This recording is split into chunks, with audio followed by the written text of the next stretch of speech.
அல்லாஹ்வின் தூதர் ஸல்லல்லாஹு அலைஹி வஸல்லம் இப்னு உமருடைய தோள்புஜத்தை பிடித்து உலுக்கிச் சொன்னார்கள், உமரின் மகனே, இந்த உலக வாழ்வில் ஒரு பயணியைப் போல் அல்லது வழிப்போக்கனைப் போல் வாழ்ந்து செல் என்று. இதை புரிந்து கொண்ட உமரின் மகன் அவர்கள் தன்னுடைய மாணவர்களுக்கு அடிக்கடி அறிவுரை சொல்லுவார்கள். காலை வந்தால் மாலை எதிர்பார்க்காதீர்கள், மாலை வந்தால் காலை எதிர்பார்க்காதீர்கள், நோய்க்கு முன்னால் சுகத்தை தேடிக்கொள்ளுங்கள், மரணத்திற்கு முன்னால் வாழ்ந்து கொள்ளுங்கள் என்று. பயணிகள், இந்த உலக வாழ்வே ஒரு பயணம்தான். இதில் பயணிக்கக்கூடிய எல்லோரும் பயணிகள் தான். இதற்கு தொடக்கமும் உண்டு, முடிவும் உண்டு. தொடங்கி எவராலும் முடிக்காமல் இருந்துவிட முடியாது. இந்த உலகத்தின் பாதையை ஒருவன் எப்படி தொடங்கினான் என்பது முக்கியமல்ல, எப்படி முடித்தான் என்பதே முக்கியம்.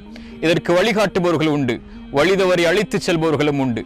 இந்த பாதையில் நமக்கு வழிகாட்டுபவர்கள் யார், வழிகாட்டியவர்கள் யார், கைதாங்கி அழைத்து சென்றவர்கள் யார் என்பதை பற்றிய தொகுப்புதான் இந்த பயணிகள் தொடர். இது ஒரு உரையோ அறிவுரை நிகழ்ச்சியோ அல்ல. இது வரலாற்று பதிவுகளும்